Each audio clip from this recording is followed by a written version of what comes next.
I remember that I wanted to be accepted so bad that, I didn't even have a sense of my own identity, that I didn't even know who I was.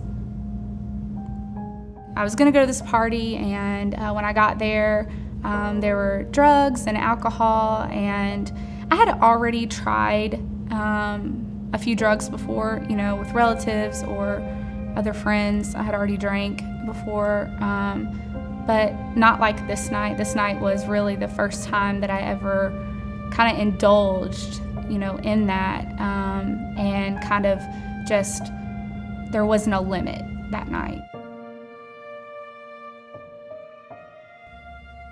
That decision was the beginning of, what was going to happen the rest of my 4 years in high school. I bullied people because, I got attention, whether it was negative or positive. I would look for attention from men, and so all through high school I would get in these unhealthy relationships, knowing that all they wanted was to have some sort of sexual relationship with me. And I was okay with that because I felt like that moment of them accepting me, and me feeling like I was loved and me feeling like I was important,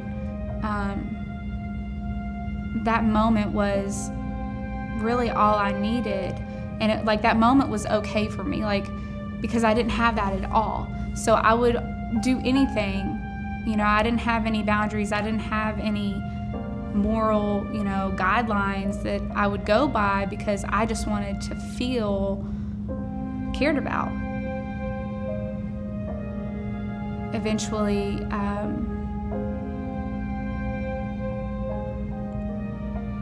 it led me to the first time that I had ever, sold myself for money. So life went on like that for about 7 years. And I came to a point where one day my daughter looked at me, cursed at me, and said, "I hate you." And in that moment, I had really realized that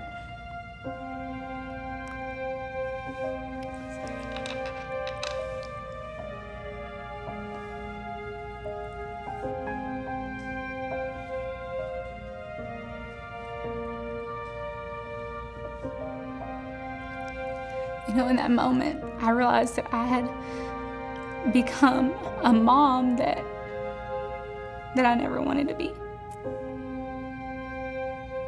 I had become that mom that I swore I wasn't gonna be. I wasn't gonna be like my mom or my dad. And I was probably way worse.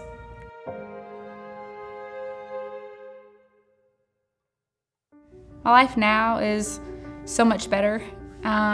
I spent 6 years just on a journey of healing. I feel like, that journey of healing it doesn't really ever end, because every day brings something new, and whether it's marriage, or you're, being a mom, or, maybe going to college somewhere, or, making new friends. You can always have conflict somewhere in your life, but there's beauty in that. And so I feel like I'm just on this emotional journey of just healing constantly.